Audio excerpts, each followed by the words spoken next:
안녕하세요. K스타 뉴스룸의 정세현입니다. 화제의 연예계 이슈를 빠르고 정확하게 전해드리는 스타브리핑에서는 연예계 불법 의료 파문과 배우 정우성 씨의 복귀 소식을 전해드립니다. 이어지는 은밀한 연애에서는 연말을 맞아 올 한 해 연예계를 뜨겁게 달군 대형 이슈들을 함께 돌아봅니다. 연예의 중심을 잇는 K스타 뉴스룸 지금부터 시작합니다.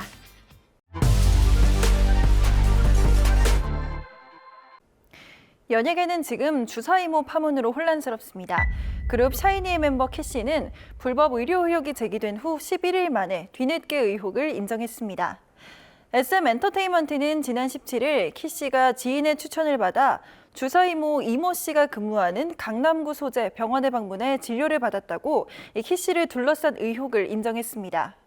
또 병원이 아닌 집에서도 진료를 받은 적이 있다고도 전했습니다.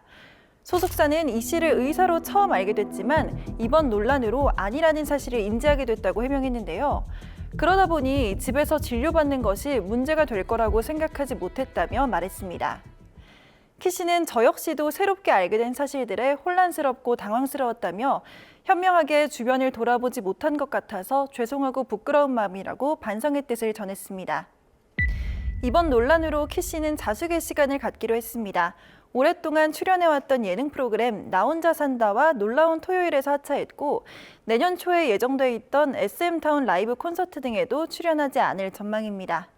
그간 키 씨는 주사임으로 불리는 이 씨와의 친분에 대해 명확한 입장을 밝혀달라는 요구를 받아왔습니다. 처음 의혹이 제기됐을 당시 이 씨가 키 씨의 반려견 사진을 SNS에 올리는 등 친분을 드러냈던 정황이 발견됐기 때문인데요. 소속사는 입장 발표가 늦어진 이유에 대해선 키 씨의 해외 투어 일정이 있었고 관계자들과의 소통이 필요한 상황이었기 때문에 신속한 입장 표명이 어려웠다고 설명했습니다. 실제로 키 씨의 미국 투어 첫 공연이 진행된 이후 주사이모에 관한 의혹이 제기됐고요. 키 씨는 입장 발표 없이 예정대로 미국 투어를 진행했습니다. 지난 3일부터 15일까지 LA와 오클랜드, 시카고와 시애틀 등에서 콘서트를 소화했고 투어를 마친 뒤 약 이틀 만에 입장을 발표했습니다. 일각에서는 의혹 해명보다 미국 투어를 끝마치는 데 우선을 둔 것이 아니냐며 비판이 나오고 있습니다. 주사이모 이 씨와 처음 의혹을 받았던 박나래 씨 등은 경찰에 고발됐고요. 이 사건은 현재 경찰에서 수사 중입니다. 법조계와 의료계 전문가들은 키 씨와 박나래 씨가 처벌 대상이 될 가능성은 적다고 보고 있습니다. 불법 의료 행위의 처벌 대상은 환자가 아니라 그 행위를 한 시술자이기 때문인데요. 다만 이 씨가 무자격자라는 것을 키 씨와 박나래 씨가 인지했는가에 대한 여부는 큰 쟁점이 될 걸로 보여집니다. 만약 시술받은 연예인이 이 씨가 무자격자인 걸 알았다는 확실한 증거가 나오지 않는다면 이 기소 자체도 어려울 걸로 보는 의견이 많습니다.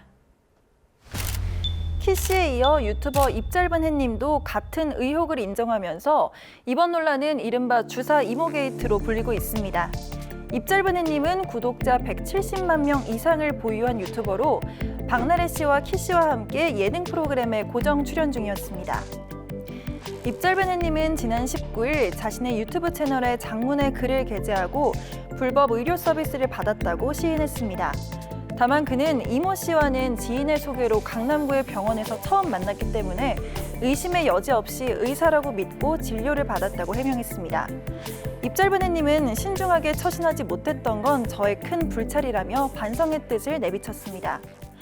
또한 현재 제기된 논란과 의혹에 대해서는 스스로 돌아보며 정리하고 있고 잘못된 부분이 있다면 변명하거나 책임을 회피하지 않겠다며 최선을 다해 진실한 태도로 현 사안에 임하겠다고 전했습니다. 이번 논란으로 입짧은 햇님은 고정 출연 중이던 예능 프로그램에서 하차하고 활동을 중단했습니다. 예능 프로그램 놀라운 토요일은 박나래 씨와 키 씨에 이어 입짧은 햇님까지 같은 논란으로 출연진 3명이 연이어 하차하게 됐습니다. 주사이모 논란이 일종의 게이트로 번지는 가운데 그 시작이었던 박나래 씨와 전 매니저 간의 갈등은 새로운 국면으로 접어들었습니다. 박나래 씨는 지난 16일 영상을 통해 모습을 드러내고 법적 절차를 통해 확인받겠다는 입장을 전했습니다. 더 이상의 논쟁은 원치 않는다는 점도 덧붙였습니다. 법적 절차를 진행 중에 있습니다. 그 과정에서 추가적인 공개 발언이나 설명은 하지 않도록 하겠습니다. 그렇지만 부정적인 여론을 돌리기에는 역부족이었던 걸로 보여집니다. 앞서 보신 것과 같이 법적 대응만을 강조하고 사과가 없었다는 점에 대한 지적과 여러 의혹에 대해 구체적인 해명이 없었다는 점이 아쉽다는 반응이 나오고 있습니다. 향후 양측 간 갈등은 법적 다툼으로 넘어갈 전망입니다. 결국 의견을 좁히지 못한 걸로 전해졌고 박나래 씨는 활동을 중단한 가운데 법적 대응에 집중할 걸로 보입니다. 1세대 연극 스타로 사랑받았던 배우 윤석화 씨가 세상을 떠났습니다. 윤석화 씨는 지난 19일 오전 10시쯤 병원에서 가족들이 지켜보는 가운데 세상을 떠났습니다. 최근 병세가 악화한 윤석화 씨는 전날 밤 가족과 또 연극계 동료들에게 마지막 인사를 남긴 걸로 알려졌습니다.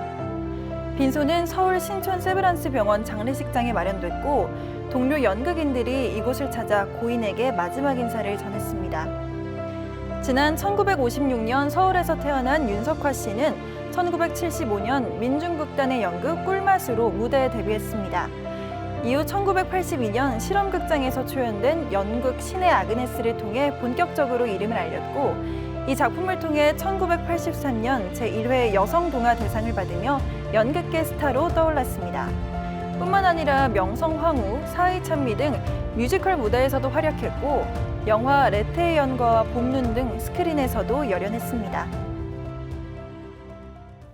한국 드라마가 또 한 번 세계를 흔들었습니다. 넷플릭스 오리지널 시리즈 자백의 대가가 전 세계 넷플릭스 이용자가 가장 많이 본 비영어 시리즈물로 꼽혔습니다. 지난 17일 넷플릭스 측이 발표한 자료에 따르면 이 자백의 대가가 지난 8일부터 14일 사이 이 시청수 580만을 기록하며 비영어 쇼 부문 1위를 차지했습니다. 자백의 대가는 공개 첫 주부터 글로벌 시청자들의 이목을 사로잡았는데요.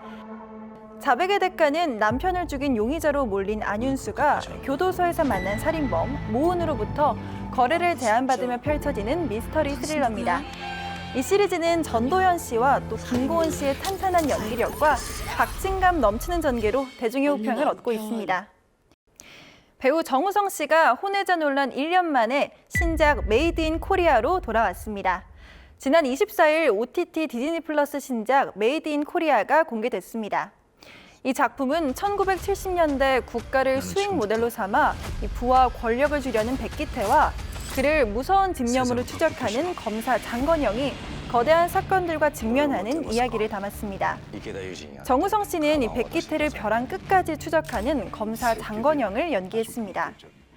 정우성 씨는 지난해 11월 모델 문가비 씨가 출산한 아들의 친부라는 사실이 알려져 이 혼외자 논란에 휩싸였습니다. 그러다 지난 8월에는 비연예인 여자친구와의 결혼 소식도 전해졌습니다. 이 같은 논란 후에 처음 복귀하는 작품인 만큼 정우성 씨가 출연하는 메이드 인 코리아에는 일찍이 관심이 쏠렸는데요. 지난 15일 열린 제작 발표 현장에서 정우성 씨는 이 가족관계 변화에 대한 질문이 나오자 오늘은 작품을 위해 여러 배우들이 함께 모인 자리이기 때문에 이 사적인 변화나 또 소외에 대한 이야기를 길게 전하지 못하는 점 이해 부탁드린다며 말을 아꼈습니다.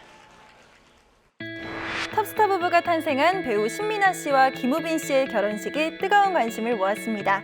신민아 씨와 김우빈 씨는 지난 20일 결혼식을 올렸습니다. 예식은 가족과 또 친지와 가까운 지인들 속에 비공개로 진행됐습니다. 사회는 신랑 김우빈 씨의 절친한 배우이자 신부인 신민아 씨와도 연기 호흡을 맞췄던 배우 이광수 씨가 맡았습니다. 두 사람이 10년간 공개 연애를 해왔던 만큼 이번 결혼식에 일찍이 대중의 이목이 쏠렸습니다.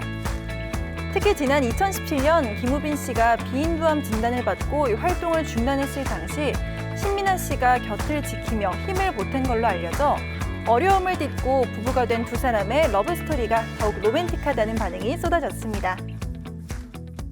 스타브리핑 주요 뉴스는 여기까지입니다. 이어서는 연예계 전문가들이 의견을 나누는 토크쇼 은밀한 연애가 이어집니다. 이번 시간에는 연말을 맞아 2025년 한 해 동안 연예계를 뒤흔든 빅 이슈들을 전문가들과 함께 되짚어봅니다. 배우 김세론 씨의 충격적인 사망 비보와 이에 연루된 김수현 씨의 논란을 비롯해 조진웅과 박나래, 조세호 씨의 소식도 전문가와 함께 자세히 짚어보겠습니다. 채널 고정해주시고요. 은밀한 연애 지금부터 시작합니다.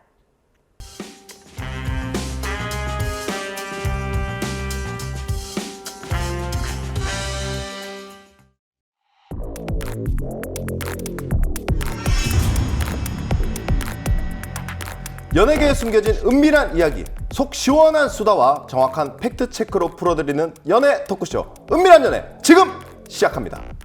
쉿.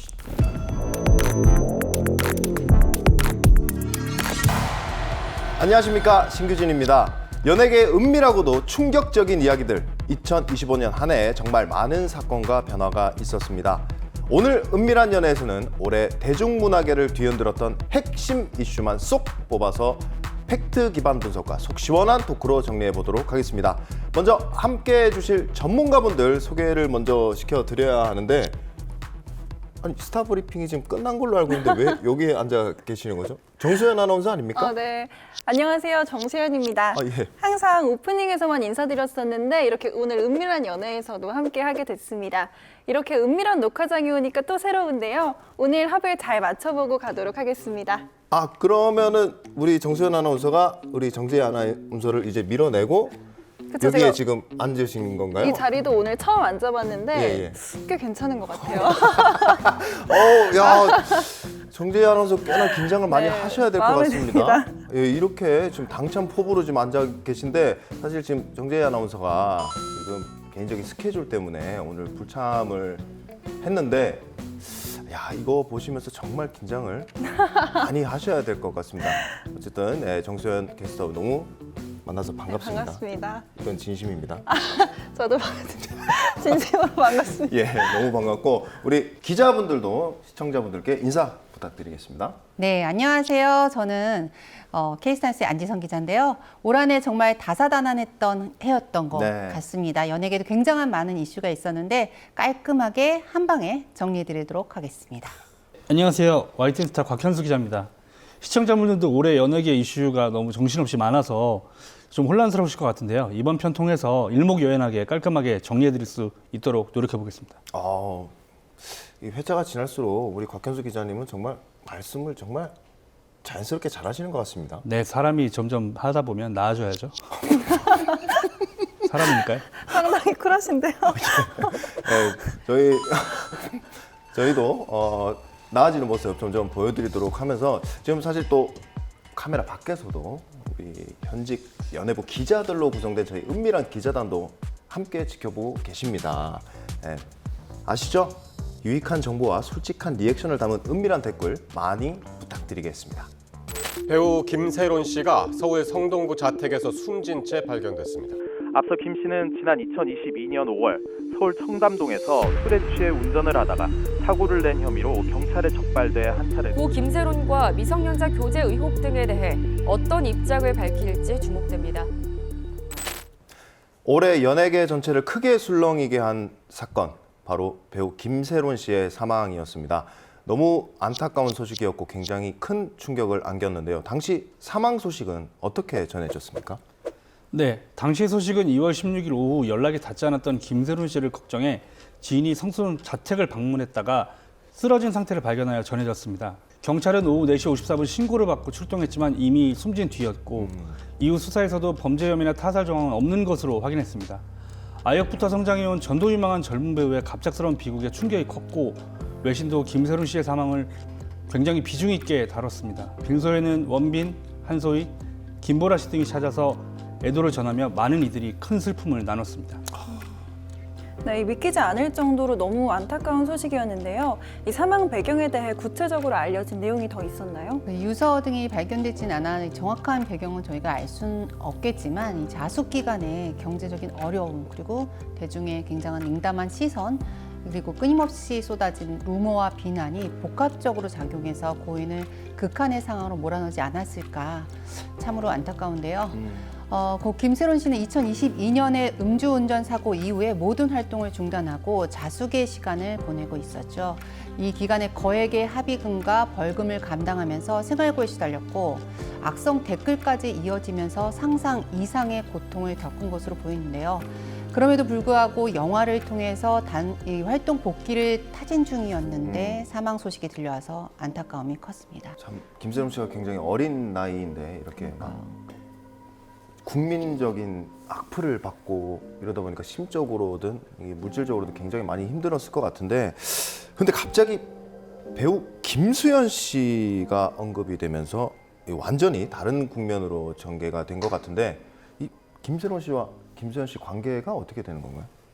네, 두 사람은 과거 함께 찍은 사진을 김세론 씨가 SNS에 올리면서 한 차례 열애설이 났지만 당시 김수현 씨의 소속사는 왜 그런 사진을 올렸는지 모르겠다 하면서 열애 의혹을 전면 부인했었습니다. 그런데 김세론 씨 사망 이후에 유족이 한 유튜브 채널에서 두 사람이 실제로 연인이었고 김수현 씨 때문에 A기획사와 계약해 신인 캐스팅이나 이미지 작업 같은 일을 직원처럼 도우면서도 월급을 거의 받지 못했다는 증언을 했고요. 음주 사고 뒤에도 충분한 도움은 없고 오히려 빚을 갚으라는 내용 증명까지 받았고 그래서 사진을 올린 건데 이후 소속사와 김수현 씨의 외면이 죽음의 배경이 됐다고 주장하면서 파장이 더욱 커졌습니다. 김수현 씨 측은 이런 주장과 교제서를 모두 사실무근이라고 반박하면서 현재는 법적 공방을 벌이고 있는 상황입니다. 네, 무엇보다 유족 측이 김수현 씨와 김세론 씨가 이 미성년자 시절부터 교제했다 이런 주장을 펼쳐서 큰 충격을 안겼습니다. 이 김수현 씨는 기자회견까지 열어서 눈물로 모든 의혹을 부인하면서 억울함을 호소했었는데요. 김수현 씨는 이 미성년자이던 시절 교제를 하지 않았고 7억 원의 채무를 압박했기 때문에 고인이 비극적 선택을 한 것은 사실이 아니다라고 입장을 밝혔고요. 고인의 유족이 공개한 증거도 조작됐다고 주장을 했는데요. 12월 이 중순에 이제 국가수에서 유튜브가 공개한 두 사람의 대화 녹취록이 원본이 아닌 사본 파일이 제출됐고 자본과 손상이 포함돼 있어서 AI 조작 여부를 판정하기 어렵다고 밝힘에 따라 이 녹취 파일의 진위 여부는 여전히 불확실한 상태입니다. 다만 김수현 씨는 과거 김세론 씨와 찍은 사진이 공개됐을 때 교제 사실 자체를 부인했던 점은 사과를 했습니다. 네, 결론이 아직 안 난 걸로 알고 있는데 최근까지도 미성년자 시절 교제를 했다 안 했다로 이 양쪽에서 앞다퉈 입장을 발표하고 있다고요? 네, 아직 뭐 현재 상황은 이제 성인 이후의 1년 교제라는 김수현 씨 측의 주장과 김세론이 15살이었던 미성년자 시절 때 2015년부터 2021년 6년간 교제라는 유족 측의 주장이 정면으로 충돌하면서 결국에 뭐 법적 공방으로까지 이어지고 있는 상황인데요. 김수현 씨는 고 김세론 씨의 유족 등을 상대로 허위 사실 적시에 의한 명예훼손 혐의로 고소장을 제출한 상태입니다. 또 민사로 유족과 그 유튜버를 상대로 한 120억 정도의 규모의 손해배상 청구 소송도 진행 중에 있는데요. 김수현 씨는 그 이후에도 군 시절 연인에게 보낸 편지까지 공개하면서 자신은 당시에 다른 연인이 있었다고 반박을 했고요. 유족 측은 김수현 씨를 아동복지법 위반 및 무고 등의 혐의로 맞고소하면서 법적 대응은 물론 지난 11월 26일 고인의 전자기기를 포렌식했다면서 고인이 미성년 시절이었던 2017년 9월에 작성한 메모도 공개했습니다. 해당 메모에는 연인끼리만 나눌 수 있는 대화가 담겼다고 주장해서 여전히 진실 공방 중에 있습니다. 결국 이 사안의 진실은 공개된 SNS의 자료의 뭐 정확한 시점과 그 연인 관계 해석 여부 그리고 수사기관의 공식적인 확인 결과에 따라 판가름 날 것으로 보입니다. 네, 이런 상황에서 김수현 씨는 이미지 타격은 물론이고 차기작으로 예정됐던 너고프 촬영이 이제 무기한 중단되면서 사실상 활동을 멈춘 상태인데요. 여기에 한 화장품 브랜드로부터 품위 유지 위반을 이유로 손해배상 청구 소송까지 제기됐고 청구액은 5억 원대에서 약 28억 6천만 원으로 대폭 늘어나는 등 부담이 굉장히 커지고 있는 상황입니다. 사실관계를 떠나서 대중에게 큰 충격을 준 사건이었는데요.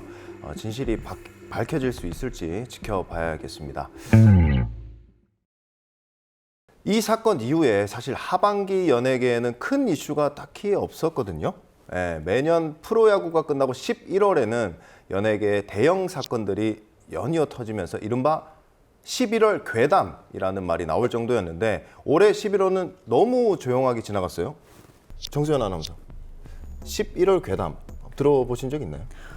네, 매년 11월이면 연예계에 유독 사건, 사고가 잇따른다는 이른바 11월 괴담이 빠지지 않고 회자되고 있습니다. 지난해 11월에는 모델 문가비의 아들 친부가 배우 정우성으로 밝혀지며 이 혼외자 스캔들이 불거졌고요. 이보다 앞서서는 이 클론 강원래의 교통사고, 또 배우 황수정의 마약 사건 등 연예계를 충격에 빠뜨린 굵직한 사건들이 유독 11월에 집중되면서 이 11월 괴담이라는 말이 자연스럽게 굳어졌습니다. 그렇다면 이 표현은 언제부터 사용됐냐면 1985년 11월 가수 김정호가 이 폐결핵 증세로 사망한 이후 가수 유재하와 김현식의 사망 시점이 이 3년의 시간차를 두고 같은 날인 11월 1일이었다는 점이 주목되면서 이른바 11월 괴담이 형성됐다는 분석이 나오고 있습니다. 또 5년 뒤인 1995년에는 당시 최고의 힙합 듀오였던 이 듀스의 멤버 김성재가 11월 20일 숨졌고요. 특히 김성재 씨의 죽음은 지금까지도 정확한 사인이 밝혀지지 않아서 연예계의 최대 미스터리 가운데 중 하나로 남아 있습니다. 하지만 이러한 괴담들은 어디까지나 과학적 근거가 없는 우연이나 미신일 뿐 이를 믿는 것은 또 불필요한 불안감을 조성할 수 있으니 주의하셔야 됩니다. 나무 위키 보고 오신 거예요? 아니 준비를 빡세게. 제가 공부를 열심히 했습니다. 아니 아까 그냥 오프닝 때 그냥 우스갯소리로 긴장 풀 겸 그냥 제이 씨 조심하셔야 될 것 같다라고 얘기했는데 이거 진짜 이 정도로 준비하신 거면은 열심히 준비하고 왔습니다. 오늘 예 아니 좋네요 자리가 오늘. 그래요? 저도 앉아서 진행하니까 편하고 너무 좋은 것 같아요. 아니 사실 저도 서서 진행하는 것만 많이 네. 보다가 앉아서 진행하는 거 처음 했는데 앉아서 하는 것도 앉아서 너무 하니까 너무 좋네요. 이 자리가 많이 탐나셨나 봐요. 네, 저도 이렇게 앉아서 진행하니까 너무 편하고 항상 서서 이렇게 혼자 진행했는데 또 이렇게 같이 하니까 저도 설레고 좋네요 오늘. 설렌다고요? 이 자리가 네, 이렇게 이 자리가요? 네. 표현 조심하셔야 됩니다. 살짝 거리. 아니요, 뭐 너무 거리 두실 필요는 없고요. 예, 아니 너무 준비를 열심히 해오셨길래 네. 요거 보고 있는 우리 정재희 아나운서도 요걸 보고 빡세게 또 준비를 하고 오셨으면 좋겠는 마음에 이렇게 네. 말씀을 드린 겁니다. 예, 오해하지 마시고. 그럼요. 안지선 기자님은 이 11월 괴담, 근데 또 워낙 또 연예계 많은 정보들을 알고 있다 보니까 지금 사실 우리 수현 아나운서 얘기한 것처럼 85년도까지 거슬러 올라갔단 말이죠. 그 사이에도 굵직굵직한 것들이 뭐 11월에 좀 있는 게 좀 있었나요? 굉장히 야구 시즌이 끝나면서 스포츠지를 저희가 신문으로 봤을 당시에 네네. 시대를 돌이켜 보면 일면을 이제 장식할 기사들이 좀 많이 필요했었거든요. 근데 11월 전까지는 사실 야구 이제 그쵸. 이제 기사들이 거의 일면을 단독하다가 이제 그 뒤에 저희가 장식할 연예 기사들이 필요하니까 그 뒤에 단독을 좀 모아놨다가 11월에 빵빵빵 터트려서 11월 괴담이 그래서 나온 게 아닐까라는 뭐 이야기도 있죠. 올해에는 11월이 아니고 12월에도 전해지면서 이른바 12월 괴담이라는 말이 또 나오고 있습니다. 제가 안지선 기자님께 질문 하나 갑작스럽게 드려도 되겠습니까? 또 연예계 많은 정보들을 알고 계신 기자님이니만큼 돌직구로 혹시 조진웅 씨의 과거에 대해서 알고 계셨습니까? 네, 뭐 통상 이제 톱 배우들 경우에 온갖 루머에 휩싸여 있죠. 그래서 사실 조진웅 씨 같은 경우도 루머가 없었던 건 아니지만 이렇게 소년범 전력 관련해서는 조회 자체가 저희가 불가능하기 때문에 솔직하게 전혀 알지 못했던지라 더 큰 충격으로 기자들조차도 굉장히 충격적이었고요. 이 최초 보도 매체에서 조진웅 씨가 고교 시절에 뭐 차량 절도, 강도, 성폭행 등의 중범죄를 저질러서 이 소년보호 처분을 받고 소년원에 송치된 이력이 있다는 의혹이 제기를 했죠. 근데 이에 대해서 조진웅 씨 측은 과거에 잘못된 행동 자체는 인정했지만 성폭행 관련 혐의에 대해서는 부인했습니다. 이번 논란으로 조진웅 씨는 결국 은퇴 의사를 밝혔습니다. 사건을 바라보는 엇갈린 시각도 근데 있었던 것 같은데 비난도 거세지만 두 번째 기회를 주자라는 의견도 있었던 것 같은데 대체적으로 여론 분위기는 어땠습니까? 네, 조진웅 씨 은퇴를 둘러싼 여론은 크게 두 갈래로 나뉘고 있습니다. 아무래도 아까 말씀 주신 그 죄명이 워낙에 좀 큰 사안이다 보니까 그쵸. 비난 여론이 줄인 것도 사실입니다. 대중은 그가 그동안 정의로운 역할 이미지로 쌓아온 경력과 과거 소년범 전력에 충돌했다는 점에서 충격을 받은 한편 일각에서는 소년법의 취지를 들어서 소년기 사건은 법적으로 보호 조치였고 재사회화를 전제로 한 것이라면서 현재 활동까지 영구적으로 낙인을 찍는 것이 옳으냐 하는 논쟁들이 이어지고 있습니다. 사실은 진영 논리를 떠나서 이 소년범 시절의 잘못을 회개하고 그리고 사회적 갱생을 통해서 꿈을 이룬 어른으로 성장한 한 인물에 대해서 일관된 뭐 잣대를 적용해서 은퇴를 종용하고 사회적으로 생매장하는 사회는 분명 바람직해 보이지는 않는 것 같습니다. 다만 이 학폭도 있잖아요. 학폭 등으로 대학 입학마저 취소되는 사회적 분위기 속에서 피해자가 있는 이 소년범들에 대해서 무조건 보호해줘야 하는 건 조금 모순이 되는 것 같고요. 그 기록을 우리가 조회할 수도 뭐 알려줘서도 안 되는 보호 조항이 있긴 하지만 경우에 따라 형평성 논란까지 야기하면서 사회적 딜레마로까지 여겨지고 있습니다. 그럼 안지선 기자님은 이번 사안에 대해서는 어떻게 보십니까? 진심으로 반성하고 책임지는 모습을 보인다면 대중은 좀 받아들일 것이고 그렇지 않다면 굳이 뭐 우리가 은퇴를 강요하는 분위기로 몰아가고 생매장하지 않더라도 자연 도태될 거라고 좀 생각이 들고 그게 진짜 민심이라는 생각이 듭니다. 네, 조진웅 씨 이슈로 인해서 2026년 최고 기대작으로 꼽히던 드라마 시그널2의 방영도 불투명해졌습니다. 또 워낙 대작이기도 하고 어떻게 되는지도 궁금합니다. 네, 이미 올해 뭐 2월부터 8월까지 촬영을 모두 마쳤고요. 그리고 내년 6월 방영을 목표로 후반 작업 중이었던 만큼 방영 여부가 매우 불투명해진 상황이고요. 조진웅 씨가 사실 연기한 이재한 형사 굉장히 많은 사랑을 받았는데 이 시즌 1의 핵심이자 사실 세상에 묻어도 될 범죄는 없다는 정의를 상징하는 인물이었습니다. 그런데 이번 사건으로 사실 조진웅 씨의 캐릭터의 진정성하고 정면으로 현실이 좀 충돌하기 때문에 시청자들이 몰입하기 그 자체가 좀 어려울 것이라는 우려가 큽니다. 진짜 저도 굉장히 시그널을 좋아하는 팬으로서 안 보셨다며요. 저 코미디 빅리그 시그널을 얘기한 겁니다. 그 이용진 씨 나온 그 저도 좋아합니다. 네. 네네네. 어쨌든 그만큼 되게 안 봤지만 본 것처럼 알고 계시죠? 공격을 막. 사실 언론뚱땅 본 것처럼 넘어가려고 했는데 그런 거 확실히 없습니다. 네, 맞아요. 팩트 체크. 저희는 정확한 역시. 팩트 체크로 풀어드리는 연예 토크쇼이기 때문에 정말 잘하셨습니다. 감독님 아주 잘 짚어주셨는데. 깜짝 놀랐습니다. 예, 그 무전기 네. 저도 안 봤지만 알고 있습니다. 그래서 시그널2가 기대되지 않습니까? 그래서 나오면 저는 1부터 다시 이렇게 하려고 했는데 그렇죠. 지금 10년을 기다려온 팬들이 굉장히 많기 때문에 많이 아쉽습니다. 근데 사실 이뿐만이 아니고 또 조진웅 씨 관련해서 또 추가 폭로도 이어지고 있다는데 이건 또 무슨 내용인가요?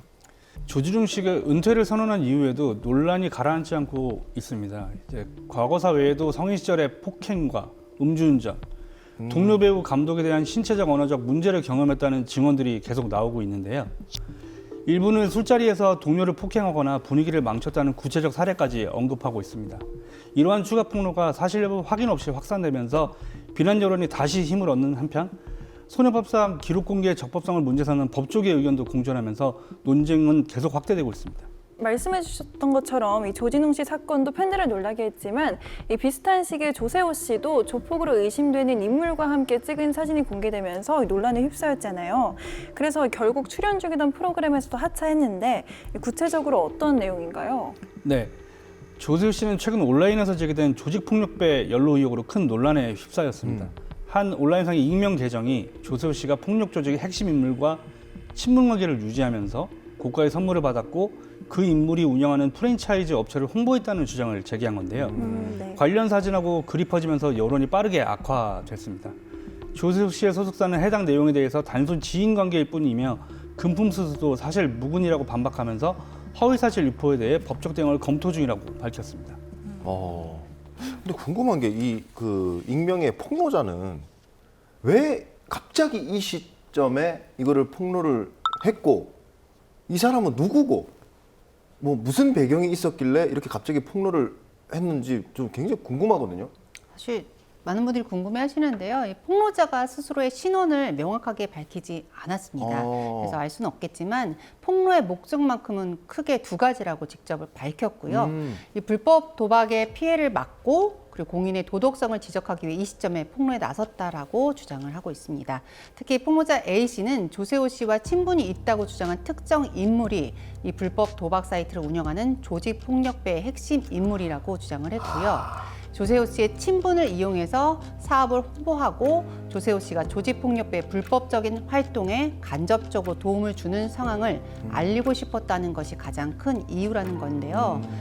A 씨는 특정 개인을 음해하기 위한 건 아니라면서 금전적인 제한이나 대가성 행위에 관여한 적이 단 한 번도 없다고 강조를 했고요. 또 조세호 측이 법적 대응을 예고하면서 A 씨는 자신이 그 신상이 검경에서 털리고 있다면서 범죄자는 내가 아닌데 돈이 어. 무섭긴 하다. 그래도 굴복하지는 않겠다면서 외압 가능성까지 언급을 했습니다.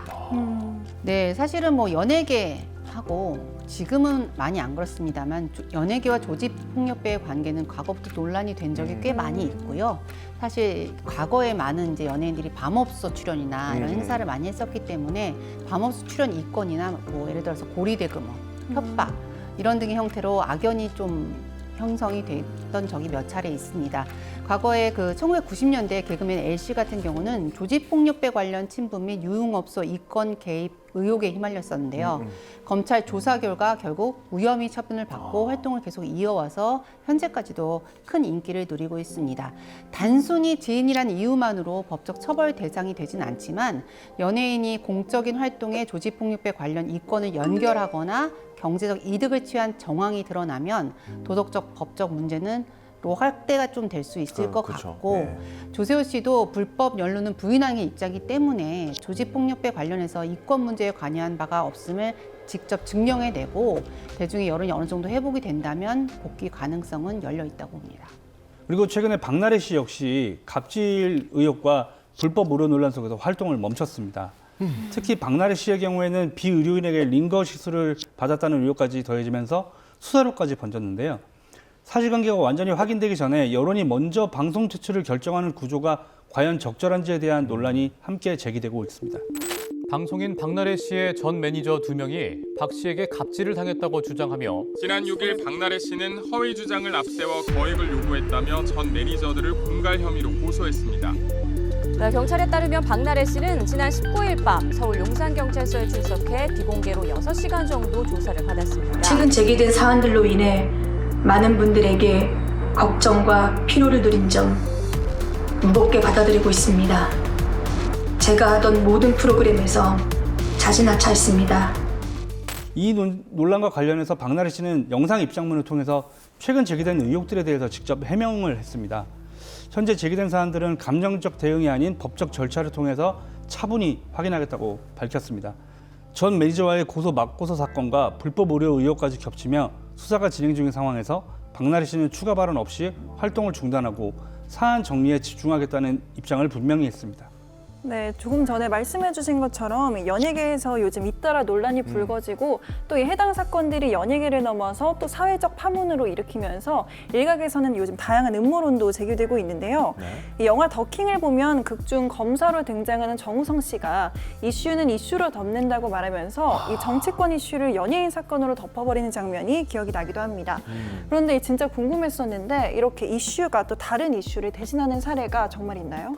뭐 이슈는 이슈로 덮는다 이 문구는 뭐 권력과 언론에 대한 사실 대중의 불신이 만들어낸 강력한 음모론적인 프레임이라고 저는 생각을 하고요. 실제로 뭐 정치적 그런 뭐 실정이나 여러 사건이 있을 때 대형 연예 뉴스가 터지는 게 우연의 일치처럼 빈번합니다. 네, 실제 많이 보셨을 것이고. 그런데 누군가의 뭐 일을 직접 지시하고 공작했다는 팩트 확인은 지금까지 된 적은 많이 없습니다. 그래서 정치적 논란이 뭐 연예계 이슈에 묻히는 현상 자체를 좀 살펴보면 결국에는 미디어를 소비하는 습관, 연예 뉴스가 굉장히 많은 소비력이 있거든요. 그렇기 때문에 그리고 더해서 사실은 저희 같은 이제 언론인들의 보도 경쟁 구조 때문에 발생하는 사회 현상으로 보는 게 좀 더 타당할 것 같습니다. 우리 정수현 씨는 어떻게 생각합니까? 음모론에 대해서. 저는 사실 이렇게 뭔가 이렇게 연예계에서 이슈가 터지면 저도 이렇게 많이 생각을 했었던 것 같아요. 뭔가 이슈가 있어서 이슈를 이걸로 덮은 것이다. 이렇게 생각을 했는데 또 방금 안 기자님이 말씀해 주신 걸 들어보면 또 마냥 그렇지만 않구나 하는 생각도 들고 요즘 어쨌든 여러 가지 이렇게 많이 터지고 있잖아요. 그래서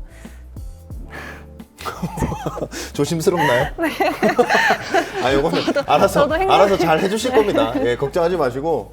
예, 네. 뭐 저는 근데 개인적으로 저도 그 더킹이라는 영화를 보면서 그때는 제가 연예인 지망생 시절임에도 불구하고 저를 보면서 그럴 수 있겠구나 생각을 했습니다. 이슈를 덮는 거는 사실이에요. 그러니까 사실입니까? 그러니까 자기적이지 않게. 자기적이. 맞아요. 그러니까 모든 이슈를 덮어지는 게 사실이긴 해요. 그래서 만약에 개인적으로 안 좋은 기사가 나오면 좋은 기사로 덮으시길. 기자님 퇴퇴퇴 하십시오. 지금 무슨 말씀하시는 겁니까 지금? 지금 연말에 이제 좀 있으면 연초 시작되는데 퇴퇴퇴 하십시오. 예. 뭐 제가 드리고 싶은 말씀은 만약에 그렇게 음모론처럼 이슈를 덮으려고 하시는 거면 요즘 국민들이 바보가 아닙니다. 다 알기 때문에 혹시나 그렇게 작전 짜고 계신 분들은 그렇게 작전을 좀 철회해 주시면 감사하겠습니다. 예. 호소력이 충분히 있었던. 호소력 있었습니까? 네네네. 그러면 우리 곽 기자님 의견도 좀 듣고 싶은데요. 저도 이제 말씀 주셨지만 네, 호소력 있게. 워낙에 저도 그런 음모론과 관련돼서 얘기를 해보면 네. 저도 그런 걸 안 믿는 사람이긴 한데 이렇게 조세호 박나래 씨 사건처럼 흔히 얘기하는 사이즈가 있는 사건들이 한 3개가 연달아 터지면 나라에 무슨 일이 있나 보다라는 생각을 해볼 때가 있긴 한데 네, 솔직한 심정으로는 그렇습니다. 맞아요. 저도 현업 종사자지만 맞습니다. 뭐 그러나 말씀 주신 것처럼 진짜 우연일 가능성이 가장 높고요. 네. 뭐 이런 공작을 하는 세력이 뭐 금방 뭐 금세 드러나서 밖에서 활동하지 않겠지만 그런 일은 없다고 보시는 게 네. 맞습니다. 우연이 아닌가 그렇게 생각합니다. 한 말씀만 더 추가하면 사실 뭐 다른 분야도 마찬가지겠지만 연예부 쪽이나 문화부 쪽 기자들이 굉장히 치열한 경쟁을 펼치거든요. 제가 취재하고 있으면 반드시 누군가는 그걸 취재하고 있기 때문에 이걸 묵혀뒀다가 어떤 이슈를 덮기 위해서 터뜨리기 위해 단독을 아껴둔다? 그러기가 쉽지 않습니다. 그래서 때문에. 바로바로 단독은 터뜨리기 때문에 저희가 웬만하면 이걸 뭐 그렇게까지 이 이슈를 접는 악의적인 뭐 저희가 그런 행위를 한다라고 볼 수는 없을 것 같습니다. 이 음모론은 그냥 없는 걸로. 케바케다. 케바케다. 예, 음모론은 케바케다라고 우리 기자님들이 이렇게 말씀하셨고, 사실 지금 연말을 앞두고 조진웅 씨에 이어서 우리 조세호 씨, 박나래 씨까지 잇따라 논란에 휩싸이면서 연예계가 굉장히 크게 흔들리고 있습니다. 모두 활동 중단을 선언한 만큼 당분간 방송가의 공백과 후폭풍도 피하기 어려워 보입니다. 논란의 진실은 앞으로 조사와 절차를 통해 보다 명확해지겠지만 이번 사건들이 연예 산업 전체에 다시 한번 경각심을 주는 계기가 되길 바랍니다. 여러분이 알고 있는 연예계 은밀한 이야기, 혹시 어디선가 들은 믿기 힘든 제보, 은밀한 연예가 대신 확인해 드립니다. 익명 보장, 사실 확인 철저! 지금 바로 화면 아래 제보창으로 보내주십시오. 자, 이번에는 분위기를 좀 바꿔보겠습니다. 2025년 새로운 밈, 새로운 유행어, 새로운 아이콘까지 만들어낸 존재, 바로 K-팝 데몬 헌터스였습니다. 올해 사실 캐대언 열풍 어마어마하지 않았습니까? 이게 왜 이렇게 캐대언 열풍이 이렇게 커졌나 한번 짚어보도록 하겠습니다. 네, 올해 키워드는 단연 캐대언이라고 할 수 있는데요. 이 공개 후 93개국 탑10에 오르며 이 글로벌한 인기를 입증한 것은 물론이고 이 누적 시청수 3억 뷰를 돌파해 기존 오징어 게임이 세운 기록을 갈아치우면서 이 글로벌 OTT N사의 흥행 순위 1위에 올랐습니다. 주제곡 골드는 영국과 미국의 주요 음반 차트에서 1위를 차지하면서 또 이 K-팝 역사상 처음으로 양국 차트를 석권했습니다. 또 이 미국의 한 대표작인 시사 매거진에서도 올해 혁신작으로 지목되면서 문화적인 영향력까지 인정받았습니다. 와, 이게 또 이렇게 수연 아나운서 이렇게 일일이 나열해서 들어보니까 진짜 어마어마한 기록이네요. 예. 근데 왜 이렇게 전 세계가 진짜 캐대언에 열광을 하는 건지 이유가 뭐라고 생각하십니까? 캐대언에 대한 전 세계적 열광, 저는 단순한 유행을 넘어 하나의 문화 현상으로 자리 잡았다 이렇게 평가를 하는데요. 세 가지로 좀 정리를 해보겠습니다. 그래서 첫 번째로는 가장 한국적인 것이 가장 세계적이다 이런 말이 있잖아요. 맞습니다. 예, 한국의 전통 샤머니즘과 현대적인 미스터리가 결합을 했는데 풍수지리, 정령신앙 같은 한국 고유의 신비주의적 요소를 서구의 엑소시즘, 그리고 오컬트 장르 문법과 결합을 했었죠. 그래서 서양 관객에게는 이게 매우 신선하고 독특하게 다가온 지점이라고 볼 수 있을 것 같고요. 또 두 번째로는 뛰어난 플롯 구성과의 속도감, 그리고 장르적 쾌감을 극대화하면서 완벽한 서사와 몰입도를 선사했다는 건데 결국에는 스토리의 힘이다. 마지막으로는 캐대언 인기의 지속력 OST에서 찾아볼 수 있을 것 같습니다. 사실 골든 같은 명곡이 탄생하면서 연중 인기를 이어갔는데요. 사실 전체 스토리를 안 본 우리 신규진 씨도 이 노래만큼은 안다고 우리 방송에서 하셨잖아요. 그렇기 때문에 굉장히 노래의 힘이 컸다라고 보여지고 좀 한 스푼을 더하자면 이미 K-팝을 통해서 우리 K-컬처에 대한 세계적인 관심, 이런 것 기대감이 높아졌기 때문에 성공할 수 있었던 것 같습니다. 뿡이와 이렇게 차로. 저도 네. 엄청 유수연 아나운서는 보셨어요? 저 당연히 봤죠. 저는 골든 노래도 항상 최근에 많이 들었어요. 그러면 조금만 한 소절만. 이 자리 노래 부르는 자리라서. 네. 누가 그래요? 원래 이 전 안방마님이 가수예요. 제리제리 알죠? 그래서 그분은 아이돌이시고 저는 현이로 이제 오늘 실력을 보고 여기서 또 바로 그냥 제가 이런 거 못 받아요 진짜. 못 받고 넘어가겠습니다. 네. 예. 바로 열심히 대신해 주셔야죠. 예? 그냥 위고 넘어가겠습니다. 감사해요. 몇 번은 받아주셔야 될 그런가요? 겁니다. 네. 기사하셨겠네. 노래만 아니면 다 괜찮습니다. 그럼 춤은 됩니까? 춤 노래 빼면 다 괜찮아요. 아차 했죠? 네. 알겠습니다. 춤 노래 빼고 다 받아주는 걸로. 알겠습니다. 아차 했죠? 저 이런 거 못 받아요 진짜.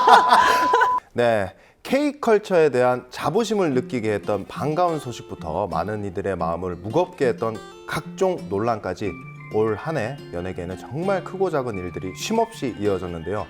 혹시 여기 계신 기자분들은 뭐 나름의 희로애락 없으셨나요? 있으실 것 같은데? 아니요, 딱히 그냥 평범하게 아이 키우면서 이제 회사 잘 다니고 그러고 있는데 그런 부분들이 평범한 일상을 유지하는 게 그 안에 다 희로애락에 녹아져 있지 않나. 제가 듣기로 아까 우리 곽 기자님의 아이가 네. 우리 아빠에게 반말을 했다고. 존댓말도 합니다. 불 켜, 불 켜요, 이런 거. 배고파. 그래서 존댓말 해야지 그러면 배고파요, 이런 거. 존댓말을 형식을 갖춰서는 못 하고 어디서 들은 걸로만. 요만 끝에 붙이는 네. 거죠. 저는 지금 회사에 들어온 지 이제 2년 차인데 회사 다니면서 희로애락을 많이 느꼈던 것 같아요. 많이 느낀 한 해였어요. 이번 연도가 유독. 어떤 게 좀 희로애락 중에 어떤 게 좀 셌습니까? 희입니까? 이제는 희인데 혹시 많이 뭔가요? 했었던 것 같아요. 감정의 기복이 조금 심했습니다. 많이 네, 그래도 이제 연말이고 하니까 지금은 이제 희인 상태로 또 12월을 마무리하는 단계에 접어들어서. 다행이네요. 네. 저희 오늘 이거 같이 해보니까 어떤가요? 이 희로애락 중에? 전 락이었으면 좋겠는데. 락이에요. 락이에요? 아까 흑기사 해주셔가지고. 아니 그냥 락 걸린 것 같은데. 맞아요. 너무 딱딱하신데요 지금? 네. 이게 2년 동안 너무 서서만 많이 하시다 보니까 앉아 있으니까 뭔가 이게 약간 저도 어색하고. 좀 서서 한번 서서 하면 또 더 좋을 수 있을 것 다음에 같은데. 서서 할 때 한번 같이. 아니요. 지금 거기는 제가 안 됩니다. 안 오실. 예, 그거는 일단 한번 날씨 잠깐 연습해 보시죠. 근데 전 날씨를 하면서 사투리가 좀 많이 나올 것 괜찮았어. 같아서 이거는 그래도 토크인데 오히려 편하게. 정확한 날씨 정보를 시청자분들에게 전달해야 되는데 경상도 지역은 정확하게 할 수 있을 것 같아요. 요 대구 쪽은 비가 막 쉐리 많이 이렇게 하면 확 받아들일 것 같은데 추운데요? 갑자기 그러니까요. 근데 우리나라가 경상도만 있지 않으니까. 그쵸. 그래도 이렇게 경상도 스타일로 한번 훑어주시면 일단 전 좋을 것 같습니다. 예, 한번 불러주시면 그럼. 한번 나가겠습니다. 예. 예. 내년에는 전 세계의 사랑을 받는 한국 대중문화의 밝은 이야기들로 연예계 소식 또한 더 따뜻하게 전해드릴 수 있기를 기대해 보겠습니다. 은밀한 연예 연말 특집은 여기서 마치도록 하겠습니다. 다음 시간에는 2026년을 맞이하는 신년 특집으로 다시 찾아뵙도록 하겠습니다. 시청자 여러분, 새해 복 많이 받으십시오.